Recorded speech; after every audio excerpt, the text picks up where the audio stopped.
The tragic 2013 disappearance and death of 21-year-old Canadian student Elisa Lam has been called one of the most obsessively followed true crime cases of the century.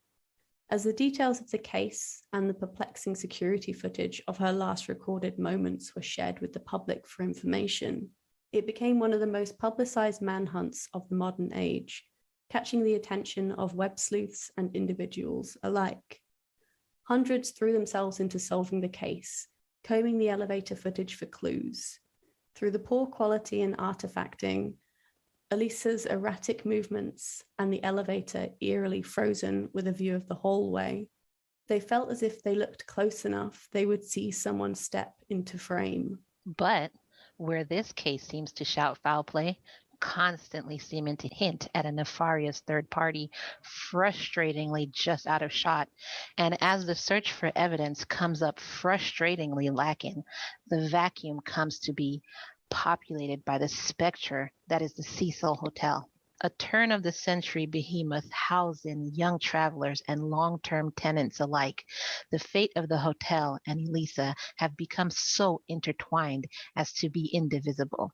The hotel would be the last place Elisa was seen alive. It was intended as one stop on her travels, in the documented desire to see it all, experience a little more of the world, and it became her last stop. Is the hotel a nexus of darkness, or a struggling business with a specifically dangerous set of socioeconomic factors? Can a place itself be evil? Is there something to be said about certain violent crimes that leaves behind a mark? One thing for sure is that this case brings up a lot of questions about how we approach this intersection between the paranormal and occult and true crime. Hi, I'm Ky from Love and Murder Podcast, along with my co-host, Char. So hi guys, this is Sara from Love and Murder. Ky and I are just so delighted to be here with Sara today. And if you are new, you don't know Love and Murder is your weekly true crime podcast discussing relationships gone terribly wrong. And when I say terribly wrong, Char, how wrong do I mean? Dead wrong, Ky. They're dead. D-E-D. Dead wrong. Yeah, it's so dead we leave out the A. And this week we're actually with Sara from WeirdHorizon. Sara, how are you doing? Hi. So yeah, this is Sara from WeirdHorizon. So if you don't know me, I do a podcast about paranormal, occult, and sort of conspiracy theory topics. So this is going to be a bit of an interesting one today, as we're doing a bit of a crossover episode between the two, basically. Yeah, it's going to be amazing. And so far, we've had no glitches at all. This has gone wonderfully, everybody. Absolutely swimmingly, yeah. And for our American listeners, as you can hear, Sara is from Britain. And for our Britain listeners, we're here with y'all. We're across the pond. And I'm not even going to try a British accent. I'm not going to do it. Do it. Oh, come on, Ky. It's always to hear. I will not. So, Sara, I don't know if you listen to any of our podcasts. Whenever I'm reading quotes, I always put on the accent from wherever the person's from. But the problem is I'm terrible at accents. Like, I'm terrible at accents. So. You have to do it. You can't say that you do accents and then not do a British accent. It's got to be done. Exactly. Plus, it's always fun. I know our listeners kind of look for it too, because they never know when it's going to pop up. So go for it, Ky. I'll do it. So I'll do it organically somewhere in the show. It's going to be so terrible, Sara, that you won't even know that I'm doing an accent. I just think something's happening with Zoom. Yeah, blame it on Zoom. All right. So what we're doing here is we're going to be talking about, well, the case in terms of true crime of Elisa Lam, and the case in terms of the paranormal aspect of it of Elisa Lam, told from Sara's point of view. So we're doing a crossover, y'all. That's what's going on here. This is our very first time. Yeah, absolutely. So for everyone who hasn't heard about the case of Elisa Lam, so like there's a Netflix show that does talk about it, but I didn't watch it. So Sara, can you tell us a little bit about the Netflix show?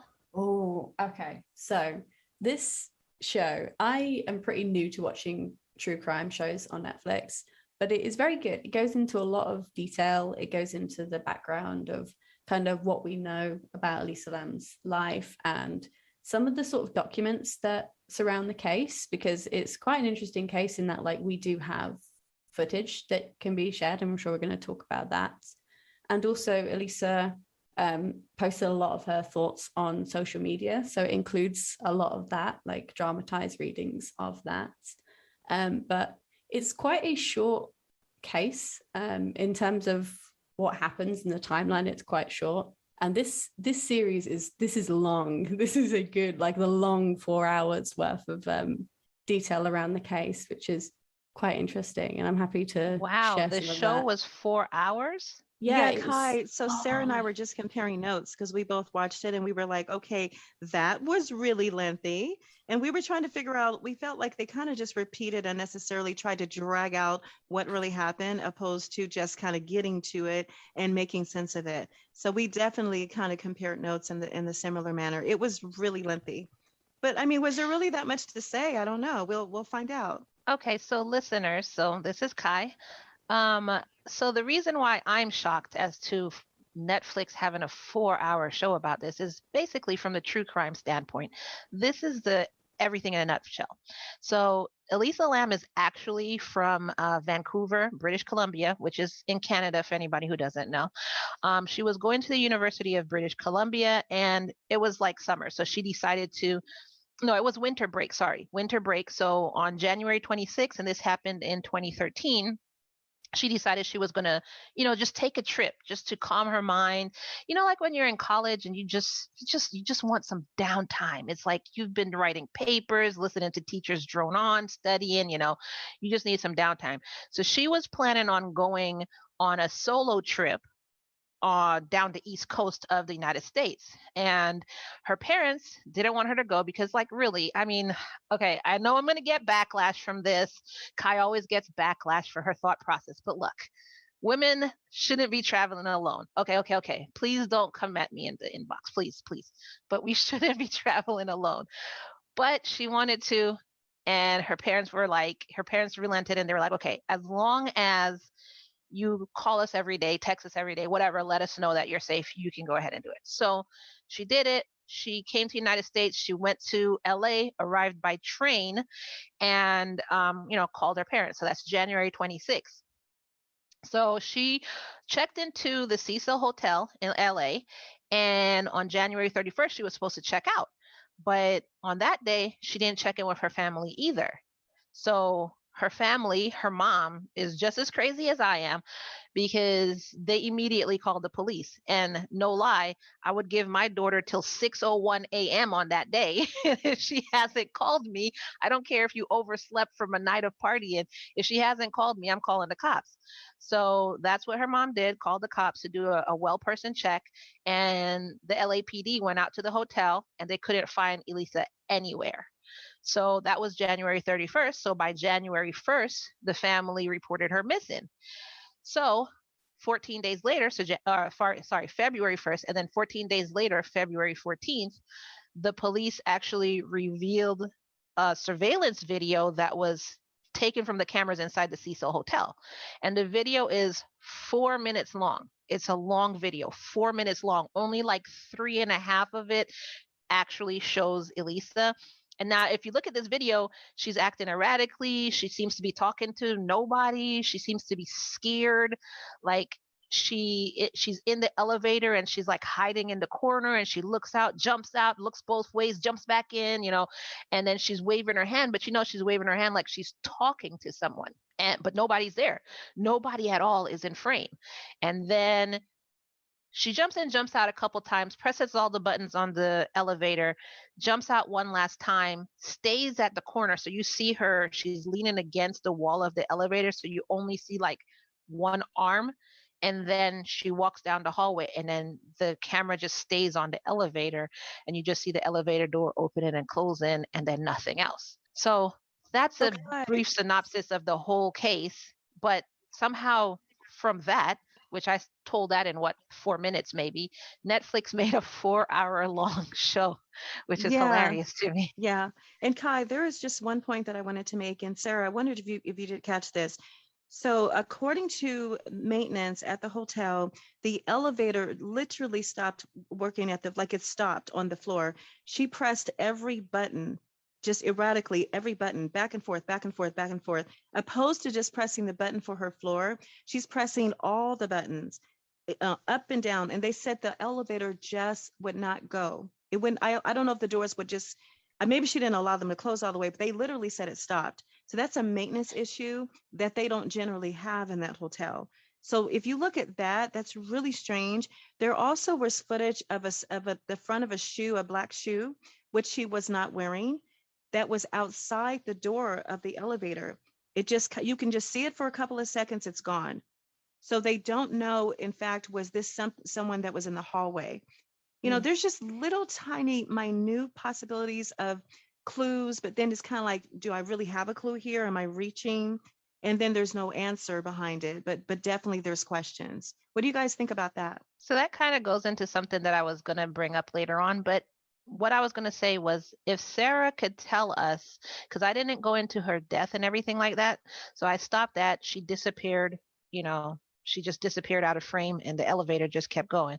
So if Sara could just tell us, you know, on from that, what's going on after that? Yeah. So this footage that you're talking about was shared pretty early on in the case, as I understand it. It was put online by a member of the police department in just the hopes to get some information, because in this footage was Elisa in like the last clothes they remember her being in. This was kind of how she looked on the day that she went missing.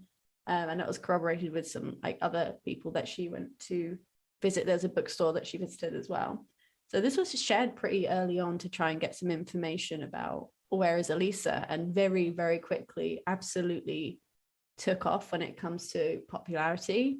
But then there's a bit of a lull there where like there's really not a lot of information that is being found. Like this was the last concrete bit of information we have about where Elisa was or where Elisa's been, and then there's just nothing. She seems to like vanish out of thin air. So I was wondering, like, right, at this point it feels like you can argue that like it being shared publicly, the case kind of gets a little bit out of hand, and a lot of like online like investigators kind of jump on it and derail it a little bit, because like there's just really not that much information to the case at this point. Yeah, there isn't. She just disappeared. And actually, so that footage was released on the 14th, and then on the 19th, the hotel, a maintenance worker, Santiago Lopez, actually found Elisa's body floating, and it was like we'll go through the whole series of events of how it was found, but it was found in one of the hotel water tanks on the roof. And when he opened the hatch to the water tank, her body was just looking up. Her face was looking up at him, and it was found floating in that water tank. And oh my God, when we go through the reason why he even decided to look up there, I'm telling you, listeners, you're going to be grossed the F out. Like, oh. Well, you guys, so just think about this. If you want to talk about grossed out, there was this lovely couple that went on vacation. Don't you tell any hints right now. No. This is regarding the water. No, it's regarding the water. That's what I'm talking about. Don't tell them about the water. Not yet. Not till we get to that point. Oh, because you said the water tower was gross looking at her in the water. And I'm saying once we get into that area, we'll talk about what even made them think to look at the water tower. So from Sara's point of view, let's talk about the footage of the elevator. So as we know, Sara's podcast is about the whole paranormal aspect. When you saw that elevator footage for 4 minutes, like what were you thinking? What was going through your head? What did you think was going to happen? What did you think you were going to see?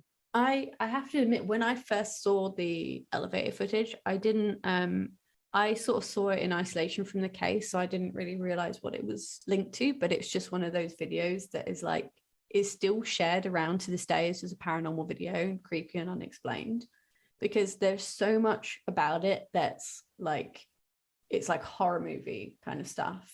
Like the way she's moving in the video, the way like the video is compressed and sort of the movement that it gives, and like how very quickly it changes from her being like quite in control, walking into the elevator seemingly quite relaxed, and then like the body language, the change, like it's like if you wanted to plot a mini horror movie, it's like perfect. Even the way it's framed, it seems like eerily perfect, to the point, honestly, when I first saw it, I thought it was to do with like a film or something. I thought this was some marketing for some horror concept, because it just seems to hit all of those beats, you know.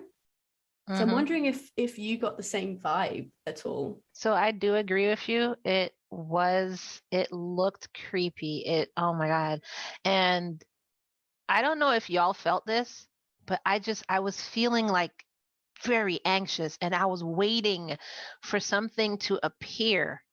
Like whether it was in the hallway, whether it was coming from the back of the elevator, like something. I just kept waiting for something to just show up, a shadow, just something. Yeah, when the door hangs, you think there's something's just gonna swipe across. It's like you're sort of primed to expect something to swipe across in that gap. It's really like uncanny. I can see why it is so widely shared, and like it feels awful to feel that about it, because this is someone's real life, and this is, you know, real footage, but it just seems like so perfect. If you wanted to like see this idea of like a ghost or someone being pursued by something, it's like, I can't think of a better way to do that in like 3.5 minutes. And again, that sounds horribly disrespectful, but it's just like, as a little piece, as a narrative piece, you can see why people absolutely latched onto it. Yeah. I remember when I first saw it, I had so many questions and so many ideas, because there's one of three ways you could take this. You could take this as the paranormal. So as Sara could attest, it could be that she was talking to something we couldn't see, you know, only she could see it and it wasn't caught on camera. So there's that. We could take it as true crime, which that comes into our realm, which then I'm like, was someone in the frame, but it was somebody important enough that they took time to Photoshop them out or something like that? So she's literally talking to somebody, but when they released the footage, they edited that person out, so it just looks like she's like talking to herself. Or you could take it into the frame of mind of mental illness now. So she could have thought she was talking to someone and she's hallucinating. So it goes back into, she was seeing something that we're not seeing, but to her it's real. And, you know, so she's having a conversation. So with whatever she can see, and then that leads to this whole chain of events. So it could be just one of three things. So whenever I think about this case, I think about it from each aspect, actually. And Ky, you actually bring up a good point about the possibility of, if, you know, maybe hallucinations. She had a history of mental illness, and she documented that pretty regularly on her Instagram.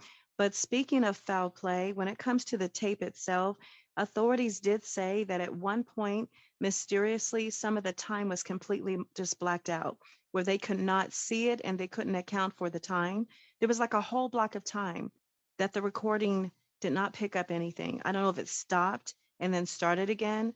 And so the authorities were saying they were looking at the possibility of the fact that the tape could have been stopped intentionally, so that you wouldn't, as to block someone or something that was involved. Did you guys catch any of that at all? I did. I saw that. But I had the question of if it had been tampered with at the point before it reached the police, I question why it would have been shared in the first place. If you had the access to the CCTV and you could clip bits out, why would you release anything? I know that sounds paranoid, but like, why would the police accept that as evidence? Because like the time code is completely unreadable, to the point it's just it could be a different day even. How do we even know that this is the day that they are saying it is? Did you guys catch that in the documentary as well?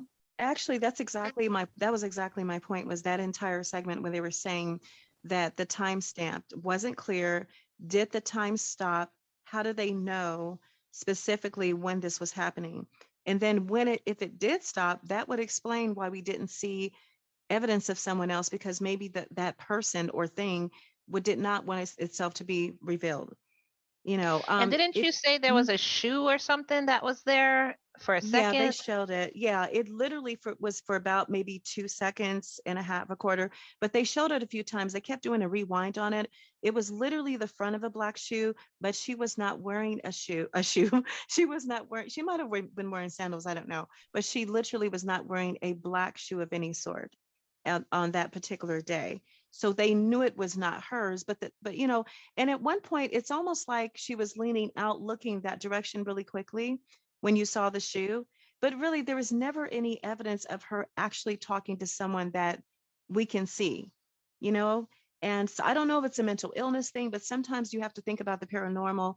When the paranormal is happening, recordings can stop because the lines get blurred. If there's, even with radio frequencies, they get tampered, because we can't explain that, but they're on a different frequency. So we don't know if it was that, possible.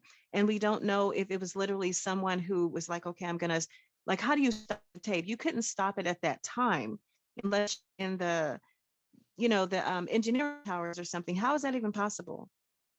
Maybe I mean, after the fact, but yeah, it would be Mhm. after the fact that you would just clip it.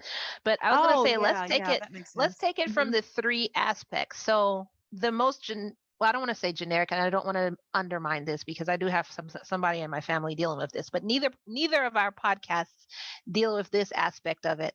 So let's first talk about the mental health aspect of it. So okay, let me say what I found in my research, and then I'll see what y'all think about this. So in the mental health aspect of it, like Char said, she did write about that she had mental health issues. She was actually diagnosed with bipolar disorder and depression. And when they did an autopsy on her, they did found that she had one antidepressant in her system, and then she had another antidepressant and a mood stabilizer in her system, but those were not taken on the day of her disappearance. So those were taken on a different day, but they were still like, these medicines stay in your system for like up to 48 hours. So they were still dispersing through her system. And then she had taken an antidepressant that day. And then no illegal drugs or alcohol were found in her system. So basically, what it's seeming like is that she was on this medication, and then they listed a bunch of other medications that should have been in her system, but were not. So she was on medication for her bipolar disorder, and she might have been on other medications for psychosis and stuff. But if you're not taking your medicine properly, that definitely causes issues. So from my research, now I thought for a split second, let me put it that way, that I was going to write down the names of these medicines and then try and say it on air. But then I was like, let's be real, Ky. You don't know how to pronounce any of this, so let's just not even try. So if I you, can vouch for that too. so basically, if you want to find that, you can go online, you can search her name, and it'll tell you the list of medicines she was taking. And so some of these medicines, if you don't like wean yourself off of it properly, if you just stop cold turkey, they do cause hallucinations and stuff. So there's a possibility that, since she was gone from home, so that was between, what was the date she came down? The 26th and the 31st. So she had stopped taking her medicines on the 26th. Between the 26th and the 31st, that's enough time for these medicines to come out of your system cold turkey, and you're not supposed to do that. So she could have very well been hallucinating. And when I was watching it, so I have someone close to me who is schizophrenic and bipolar. And when they don't take their medicine, which is also a symptom of their mental illness, they get to a point where they think they're good, or they think they're good, or they think everybody around them is against them, and they think we're trying to poison them or something. So they do stop taking their medicine, flush it down the toilet, whatever.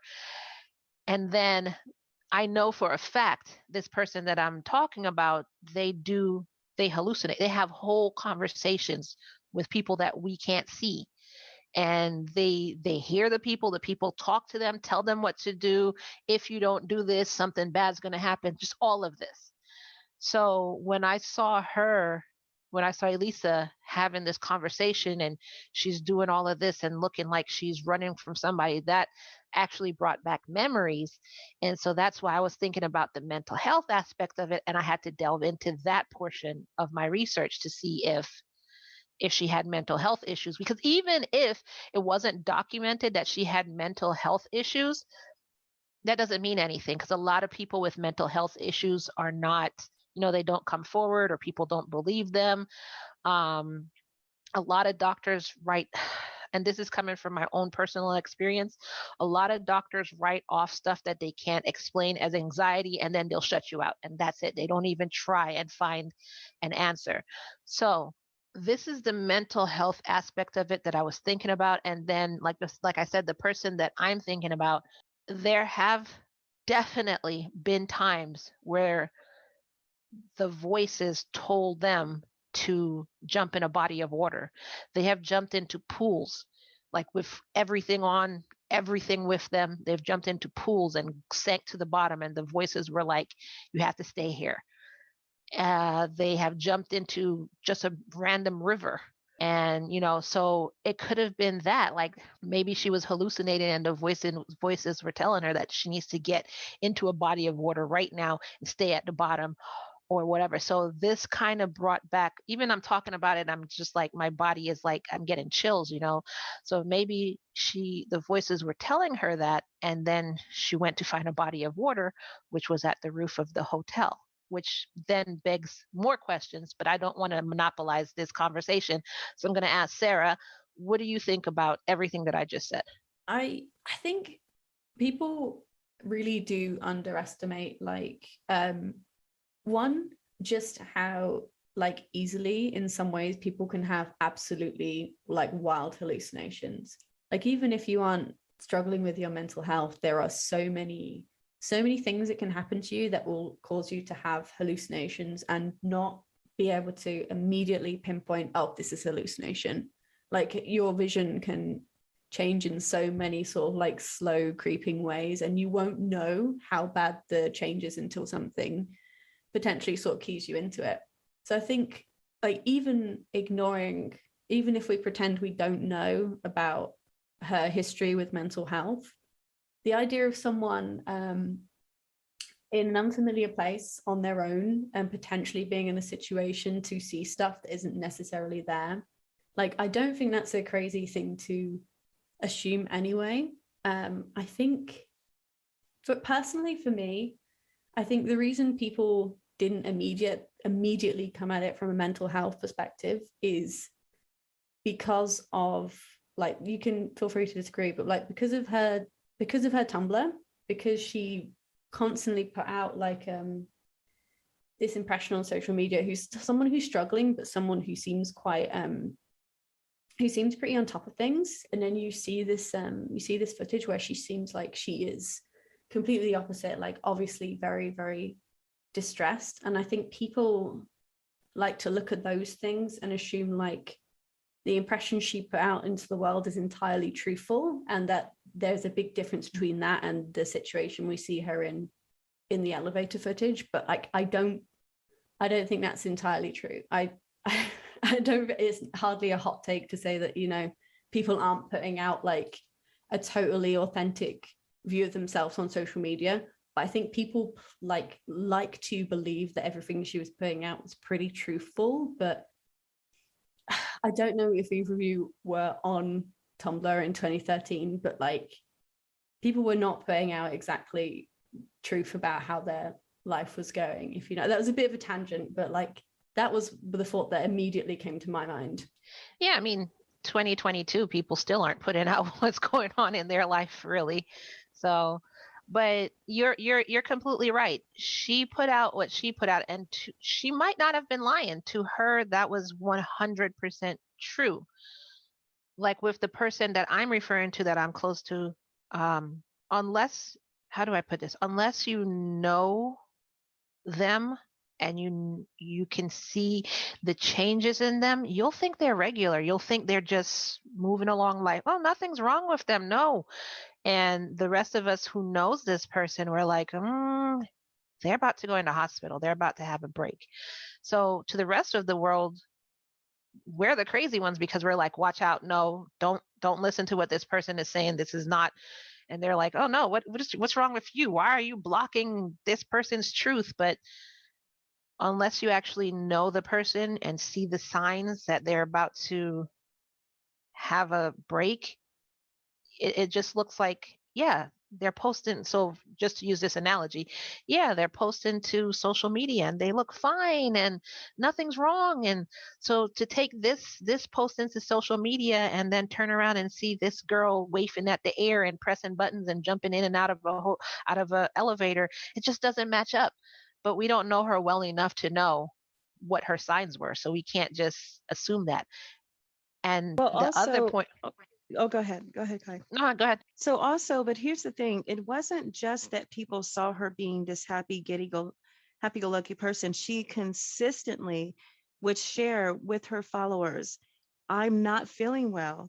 This is really hard. In fact, I believe it was the day that she was found missing, that she disappeared, that she said, because she pretty much journaled regularly on, this was Instagram, I believe it was. They said that she did say, today I'm feeling so blah, and depression is really hard. And there's something else, you guys, that I don't know if you caught this, but so a few days before her disappearance, she checked out of a room that she was originally in a room with 3 other young ladies. No one knows if they traveled with her, because as far as we know, she traveled alone. And how does she meet them? How did they become friends or acquaintances? But she shared a room with So 3 hold on, young ladies. hold on there. I can answer that. So Okay. basically, when she moved into the room, the way they had it set up is whoever comes in, they can move into this kind of communal room. So she didn't know them, but it's just Like how a the hotel hostel? set it up. Yeah, so it's just how the hotel set it up. And the reason she had to check out, she was forced to, is because everybody else in the room, they were complaining that she was acting too weird, too off. And this is according to them. So just weird, off, psychotic, and we don't want to be around her. So they complained to the Yeah. hotel, and then Mm-hmm. they made her check out and go into a different room. So that's how that Well, happened. thank you. And that's what brings me to with her journaling that day, that she was just feeling so blah and depression was so hard. So I guess even being around other people, it's hard for her, in certain situations. So that could have depressed her even more, to have these strangers actually say that they just don't want to be around her. That's enough reason for anyone to feel really, really bad, regardless of whatever mental state that you were in prior to that. So, Mhm. Sarah, did you catch that part of the documentary or the research Yeah, no, about how like she was? Yeah. I did, because like it's that information, from what I was aware, didn't come out until quite a bit later. So after, they've done a bit more digging.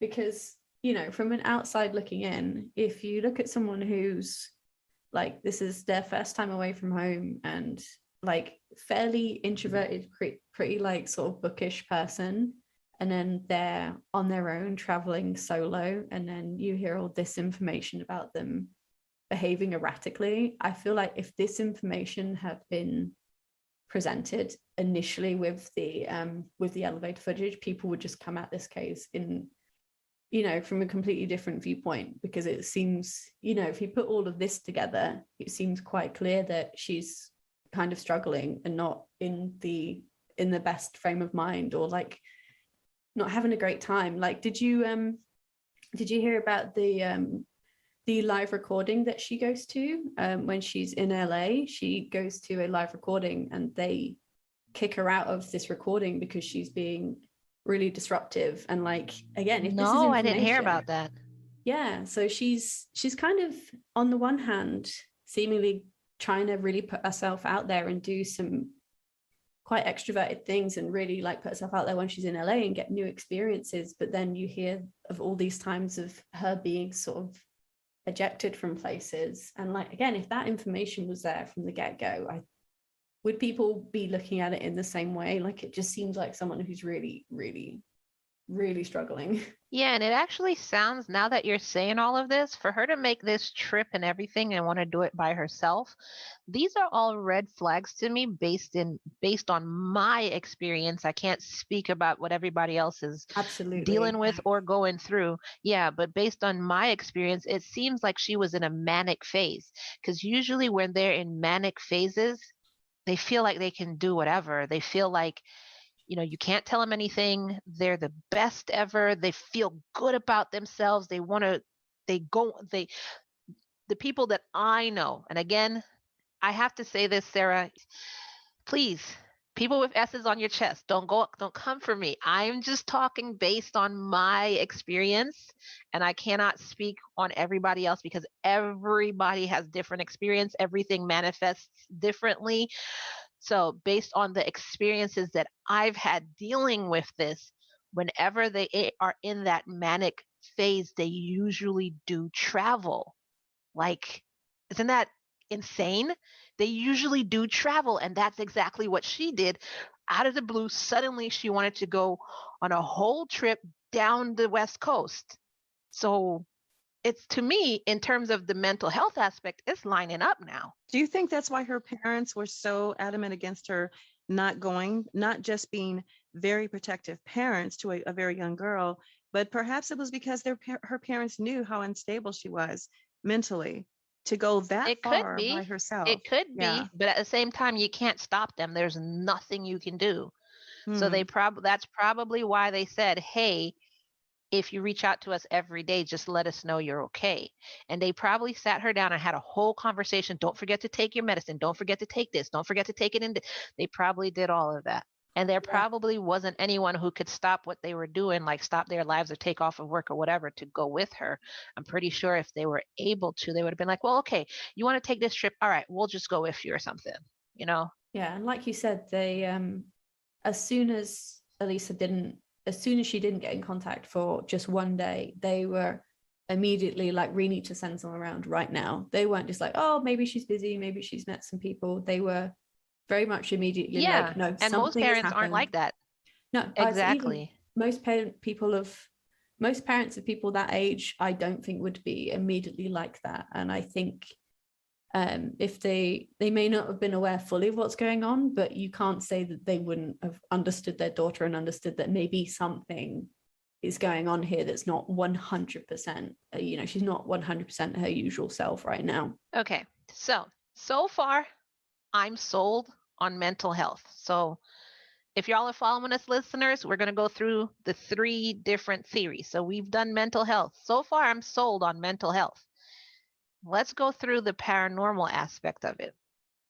So with this video and the background of this hotel, Sarah, I don't really know the background. I kind of loosely read, like, I don't know, a lot of people died there. There were a lot of deaths and everything like that.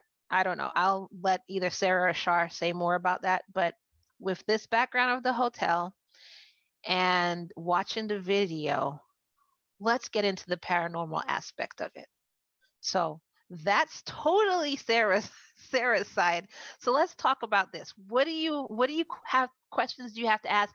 What are your pointers to kind of get the listeners turned into or tuned into, maybe this is paranormal and not just mental health? Yeah, so it's the setting. So the Cecil Hotel has a really long history of people just suffering there, or violent crimes happening in or around it.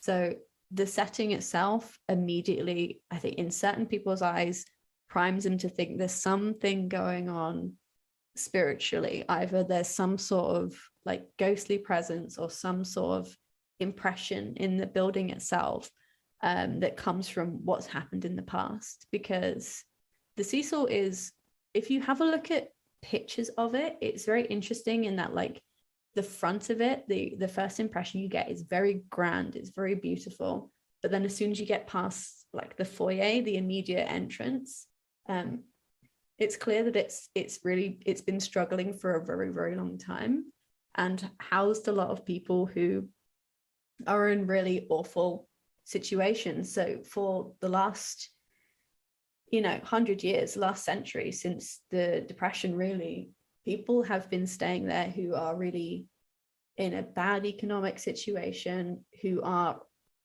in a really bad position to get taken advantage of. A lot of vulnerable people stay there, a lot of people who are kind of on the fringes of society. And unfortunately, that means the setting itself has been host to a lot of violent crime, murders, suicides. It's just everything's happened on it. In the series, they interview the general manager, and in her estimates, it's around 80 people have died on the premises, either at their own hands or under other people's hands. So for certain people, when they see that someone's gone missing in this building, the immediate assumption is that it's something to do with the building itself. There's something about it that encourages violence, or that people are drawn to, people are suffering, are sort of drawn into, and that maybe there's some sort of energy residue in the building that is affecting the events.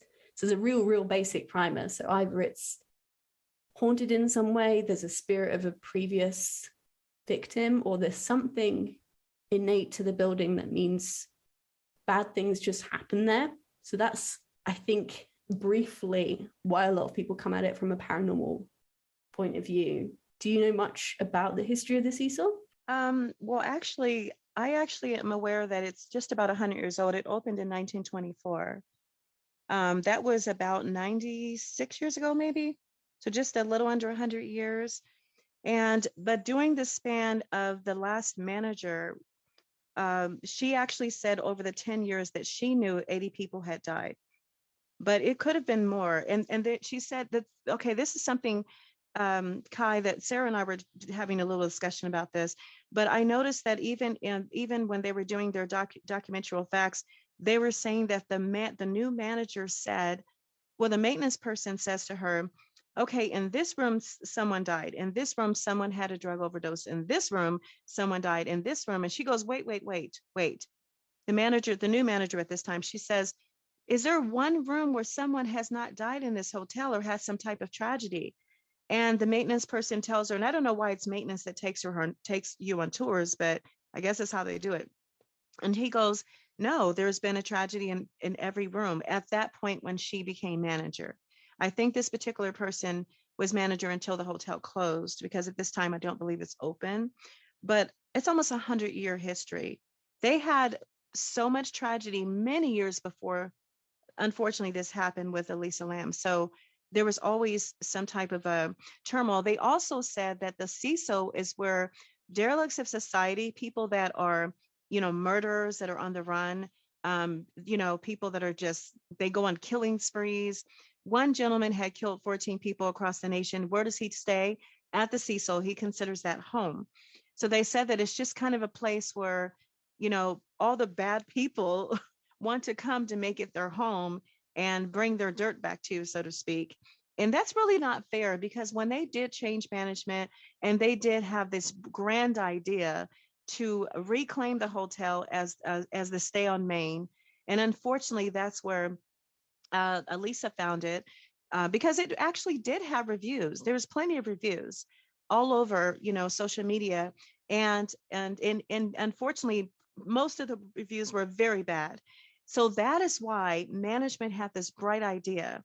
Hey, let's just revamp the sound of the hotel. Let's change the name initially. But see, what people didn't know when they come to stay there, if you stay at the Stay on Main, and as Sara and I were discussing prior to this, so imagine this, Ky. So you're staying at the Stay on Main, which is supposed to be this lively, bright orange color, very, very more fun and youthful feeling vibe.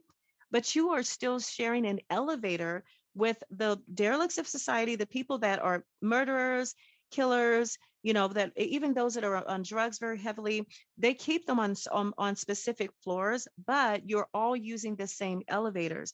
There was no way for management to separate that. So you are still blending with all these other people who are very scary. Remember, Skid Row is just a hop, skip, and a block down. And so imagine who that's bringing into the hotel. As a matter of fact, several of the people that stayed there, regularly for years even.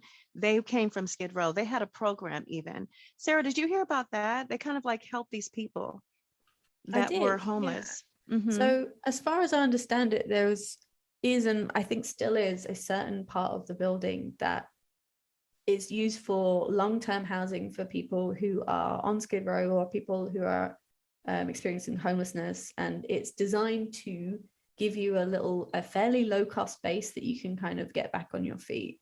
So part of that building had to, no matter what they did branding-wise, had to be there as a resource for people who needed it. But it did mean unavoidably that if you market half of your hotel as like a hostel for young travelers, those people are going to be unavoidably sharing spaces with people who, for whatever reason, can't get access to other housing. So a lot of the time, like you said, it's people who have issues with drugs or people who can't pass a background check on an apartment or can't afford it because they don't have consistent income, meaning that unfortunately it put a lot of people in a really vulnerable position. And like you're saying, it's the rebranding, because Elisa didn't book the hotel to stay at, the most haunted hotel in LA. She booked to stay on Main, which is a pretty cost-effective choice for a young traveler to stay at. She wasn't thinking, oh, let's stay at this notorious hotel where loads of people have been murdered and died. But like, that's how people came at this. They came at it from the history of, oh, it's got this really checkered past. But like, she most likely didn't have any idea of it at all, because like there was a conscious effort to sort of distance themselves from that impression of the Cecil. So yeah, I think that's a bit wild. Like, I think people like to think she booked it as if like, let's go stay at the most haunted hotel, but like that just was not the case. Yeah. And so my thing is, I don't understand. Okay, I know that some hotels are designed that way, where you could book it a night, a day, a week, or months, and they said even years in this case. So a lot of people do believe that the hotel's vicinity to Skid Row is really a contributing factor in the rise in violence and just the notoriety that the hotel has changed. The people that knew the hotel knew to fear it. But if you're coming from another country and you're looking on booking.com or what have you, you're not going to know the history. Just like when you relocate to a city to look for a new apartment, how will you know that all the drugs that are ever wanted are found right, a block away, or that there was just a murder next door in your same building? Like, you won't know these things. Even if you do research, you won't necessarily know that. So it's really just, it's kind of a setup, against her, because she really, honestly, Sarah, being that we were kind of aware of, the part of the documentary where they talked about the new manager that came in.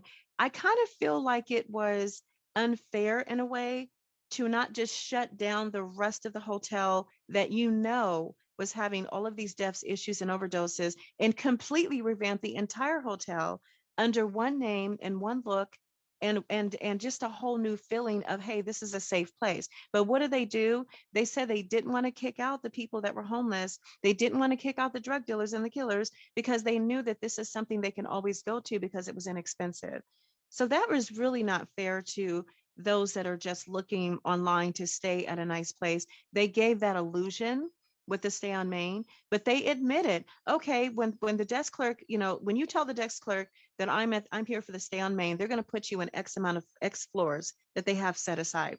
But if you're someone who, it just is homeless, or maybe you could pay $16 a night or whatever it is, because it was really low, then they're going to put you on these other floors.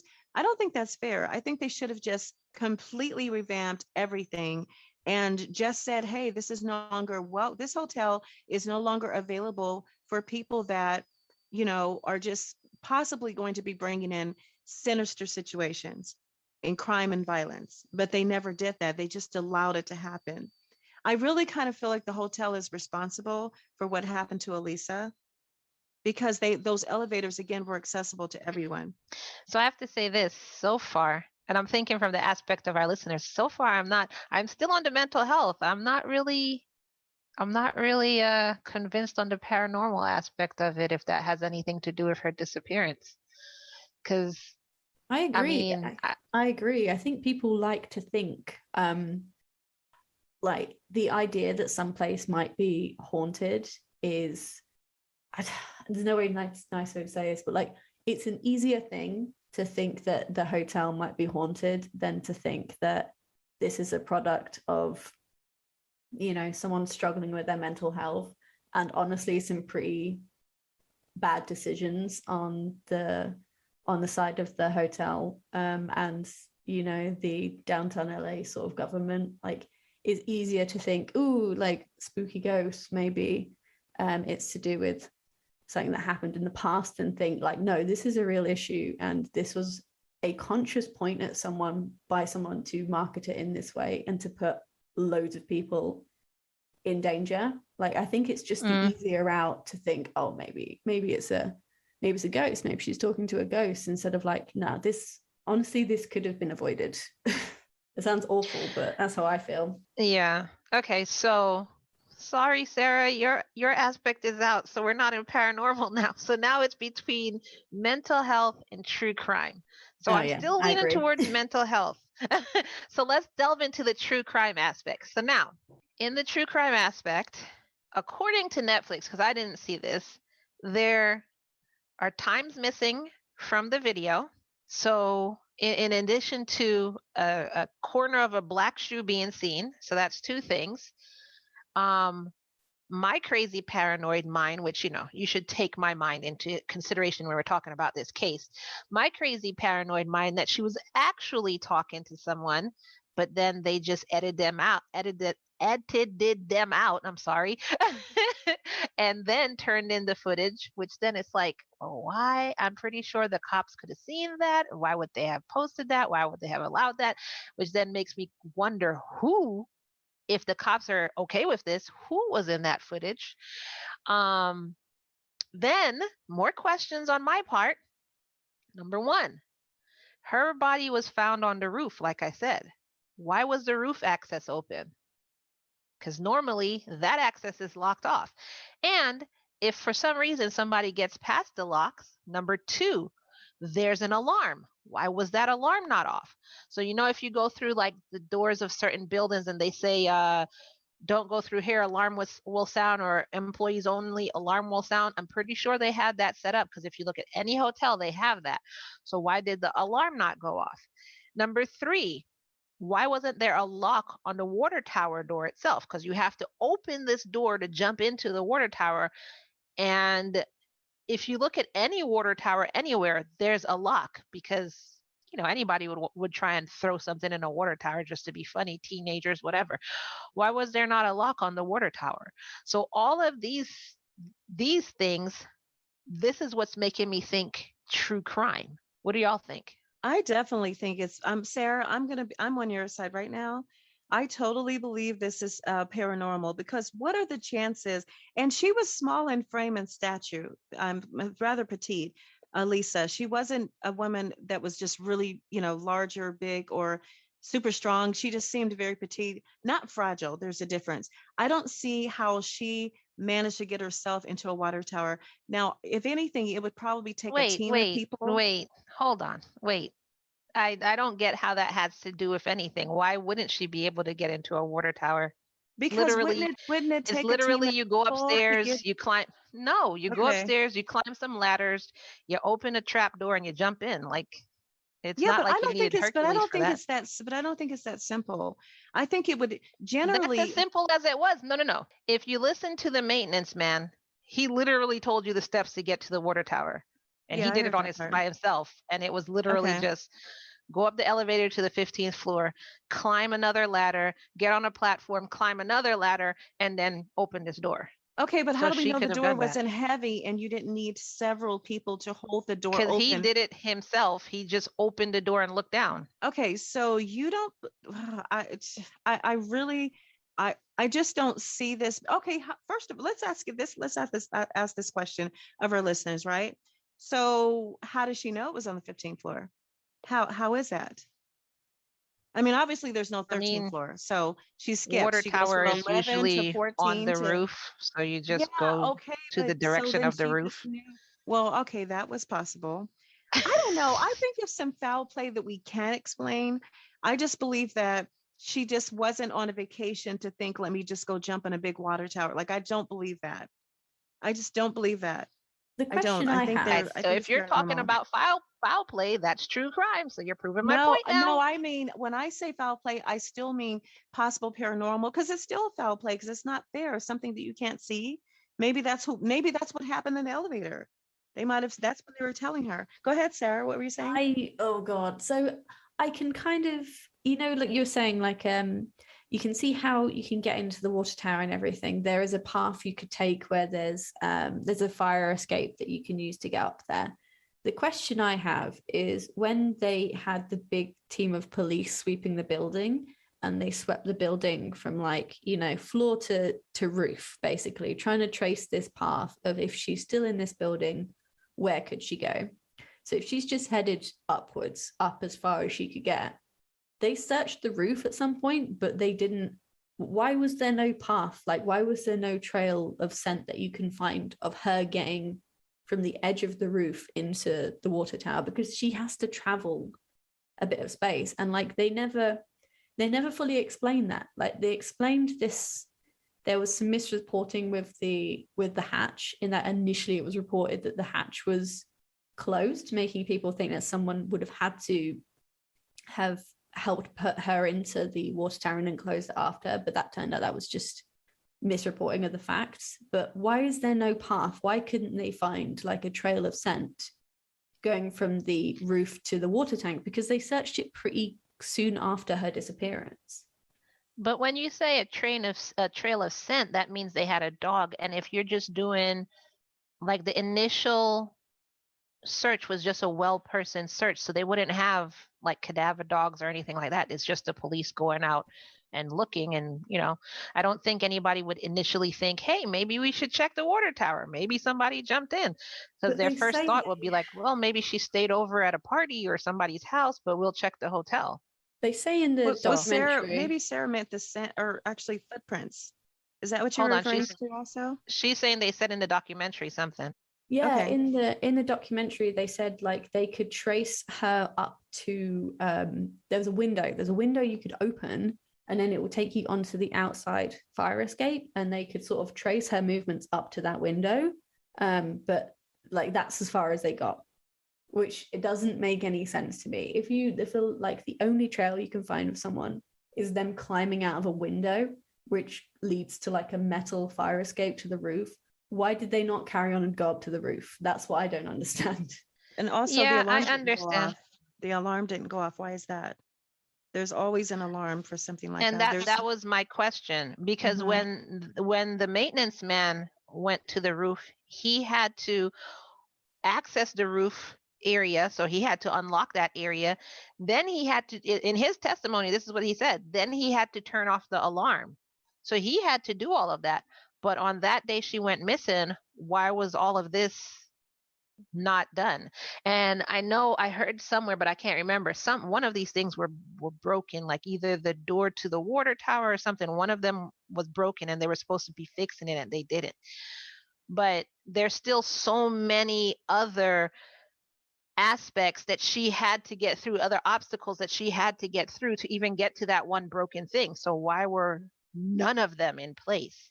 That's why I'm thinking it's paranormal. That's exactly why, because then it's not explainable. Because if it was a human being that did that, there would be some other facts. There would be, wasn't the latch closed, you guys? Was that did I miss that part? I think, wasn't it closed when they did discover her? The latch to the tower itself? I don't remember it saying that, Sarah.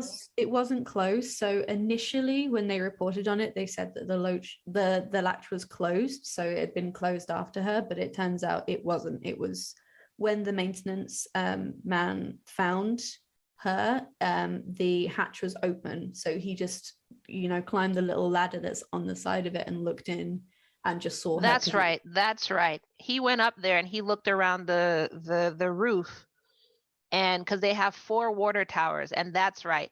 What led him to that one water tower was the hatch was open, and he was like, what? And he went up to look. That's what it was. I remember. Sarah's right. Why wasn't it locked? That's why would you not? That's my question. Especially the area that we're in. Like, but again, I'm saying she's a small framed girl. What makes us think she can hold that? Not only the latch, but the actual the hood. You know, how is she to hold that open, push it over? Door. It's not heavy like a manhole cover. It's just a trap door. Anybody could open a trap door. 5-year-old could open a trap door.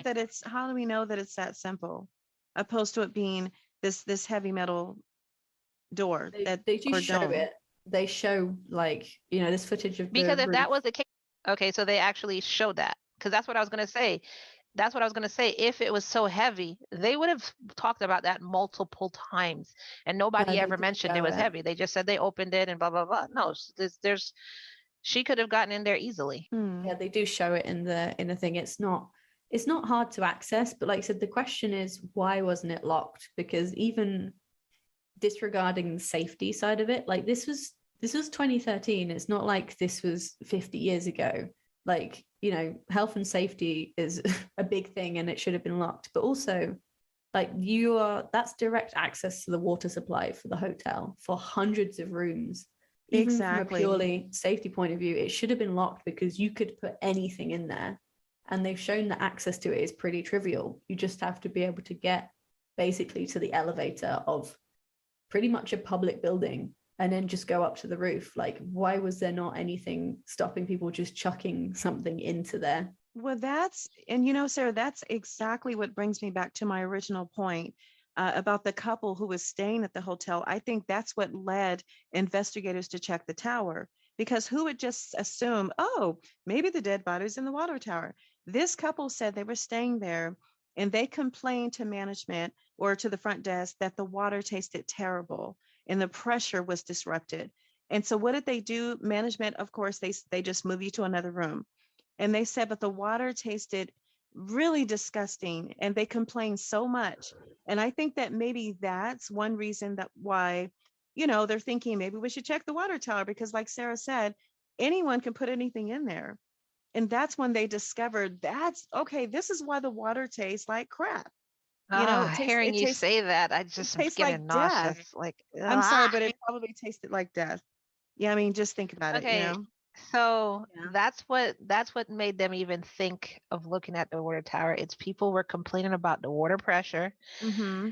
Brown, weird looking water was coming out of the faucets and out of the shower. They were still bathing in that. Oh my God. Yeah, that couple said it was the most disgusting thing they ever imagined. Dude, what are we drinking? What are we bathing in? I'm gonna go around the table. I'm gonna go around the table here and ask this question. If you're in a hotel, and you turn on the water, and not only does it stink, but it looks like brown, murky, like, ugh. Are you staying in that hotel? I'm at Shar. You answer first. Shar, you staying in that hotel? Absolutely not. Especially Sarah? After I complain and it doesn't get better. No, I think it's like, it was so cheap that couple in the documentary, I think they had the feeling of like, well, we can't complain because, you know, we paid so little for this room. But like, I don't you can. Care. No, I don't care if you let me stay in there for free. Do you hear me? No, I will complain and I will pack my dirty, unshowered, unbrushed teeth body up and leave that hotel. I will sleep in my car. No, absolutely not. I can't even. And it was days as well. Like it was like that for days because, you know, when they discover her, she was in the water tank for like long enough time that, you know, is pretty decomposed, and is in like, this water has been going through these rooms and like supplying like the restaurant. Maggots were already in her body, so that's going through the water of the drain as well. Anything and everything that happens after you know, decompose, that's what's happening. Okay, my next question for y'all then. We're used to this, guys. Come on, Ky. I know my Sarah's next like, question. Nothing. No, yeah, y'all are used to it, and y'all are used to how I react to this crap. Okay, my next question. If you just found out that the water you drank with breakfast this morning had a dead body in it, what would you do? Anna, what do you think, Sarah? I don't know how those people are like, okay. I would not be okay with that. Like that would they seemed oddly fine with it. Like, oh yeah, it tasted pretty gross, and yeah, I guess this is a really horrible situation, but like they were not as distressed as I feel like you should be by this. They didn't I check would, out. yeah, I would not be. We're staying. There's free like, breakfast. I don't know how people were that cool about it. Like I said, it's a cheap hotel, but if you found that out about it, and then after getting there, you also found out the history of it and that it was kind of, you were kind of lied to a little bit about it. I don't know how many people sued the hotel, but I imagine it was a lot of people. I think I'm more distressed than them, and I wasn't even anywhere near the hotel. 93? Was it 93? Was it 93? What year was it? Anybody? No, 13, Anybody? 2013. 2013? Yeah. Where was I in 2013? Yeah, where were you? No, I was nowhere near the West Coast in 2013.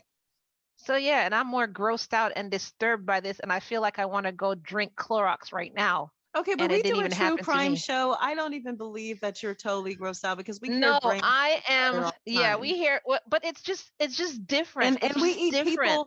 people that are being Wait, slow we cooked eat for people? dinner. We don't eat people. No, I What? mean we hear of people being slow cooked for dinner, the tastiest ribs ever, you know, with barbecue sauce. So there's no way this is really grossing us out to that Char, extent. I'm not Char. Sarah, that's true story. We've had a couple true crime episodes where they've cooked up the person and eaten them or shared them.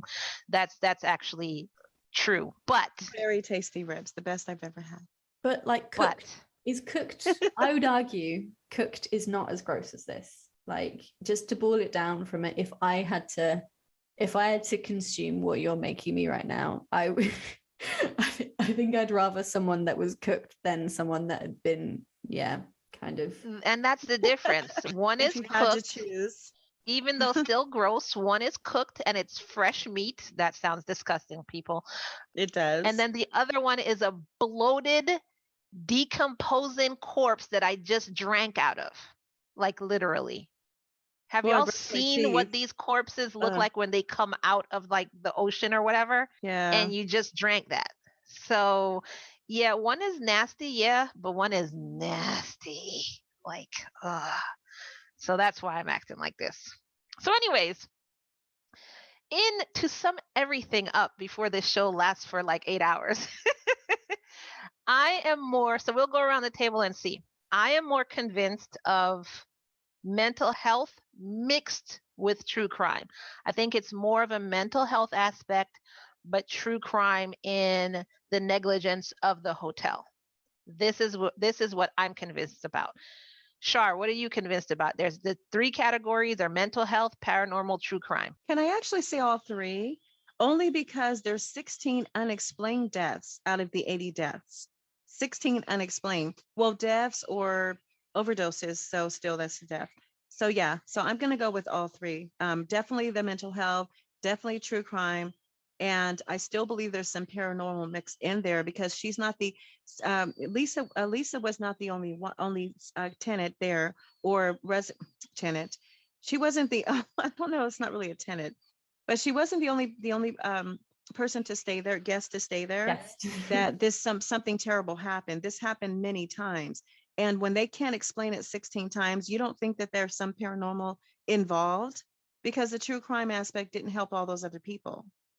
What do you think, Sarah? I don't know the background of those other people, so I can't say. It could have been they actually died of a heart attack, brain aneurysm. No. That's explained. They said, if you look at the reports, there's lots of information online. It says there's 16 out of the 80 that at least were reported. 16, and this is over many years, almost 100 years, but there's 16 that were unexplained. That means mysteriously, they have no clue. They don't know what happened to these people. But the place has been there for 100 years. If I've researched a place that has been in operation for 100 years, I can come up with at least possibly, I'm just saying, 20 unexplained deaths.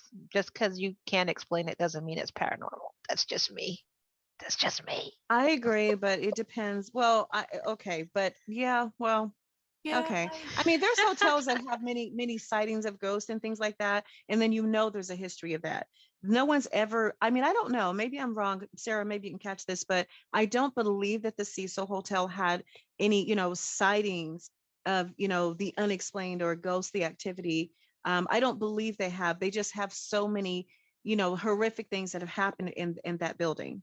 Mm-hmm. So yeah, not as far as I'm aware. I don't think before this case people were going to the Cecil and saying they're experiencing like seeing things, but like since this case, people definitely did. Like people were going to this hotel just as tourists basically and being like, ooh, staying overnight at the spooky haunted hotel. So I do think like there's a big overlap between like the mental health side of things and the paranormal, in that like you could experience something that is explained by mental health but makes more sense to you as paranormal. Like there are cases of people staying in hotels where they seem to see things that don't make any sense, and I think there's some sort of overlap there between struggling with your mental health and seeing things that aren't immediately explainable, and then like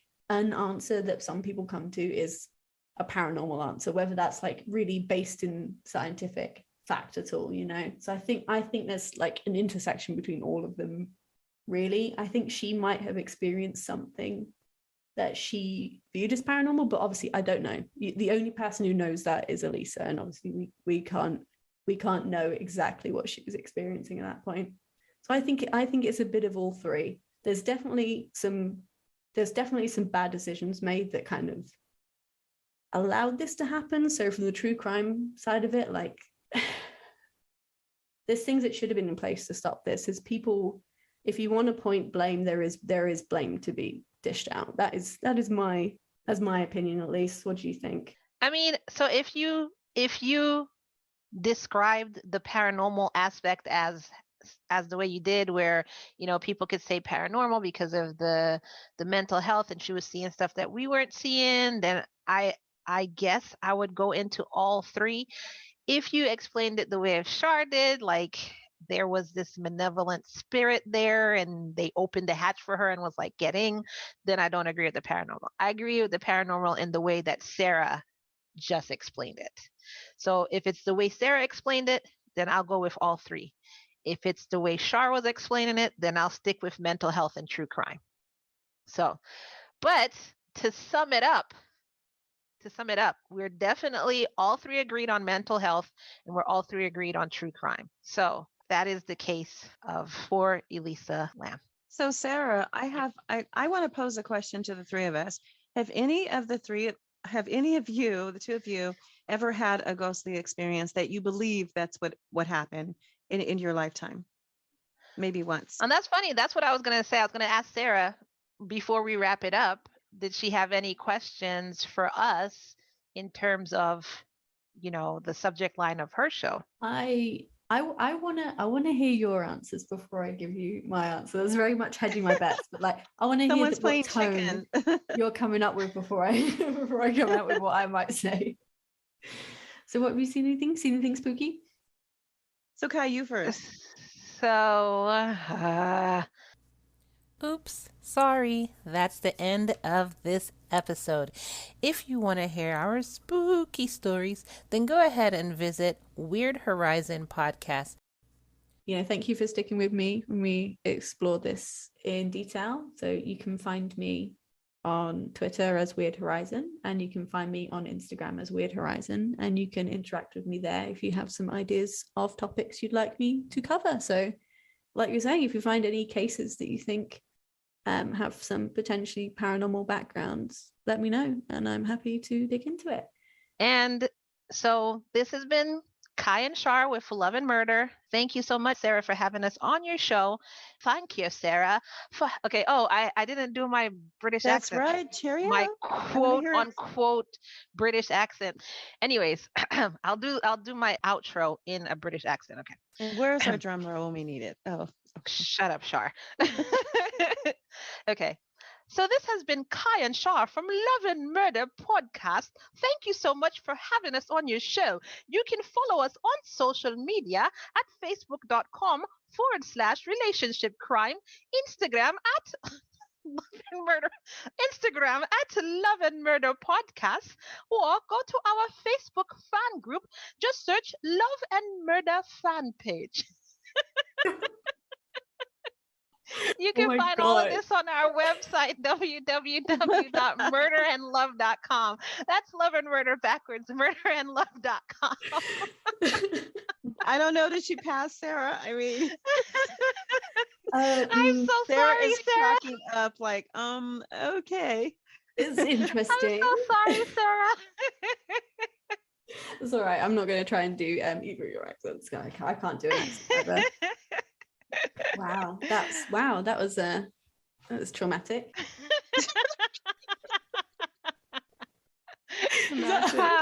Do I sound like that to you? You don't. You sound amazing. I can't do accents. I'm telling you. She warned you, Sarah. I don't know. I think it was a bit, I can definitely hear the British end of it for sure. And I could hear the crappy. Char. We would like her listeners to come to our show. Don't insult them anymore. Just shh. Thank you, first of all, for joining us. And as always, it's all love and no murder, y'all. Have a Good great night. week and be safe, everyone.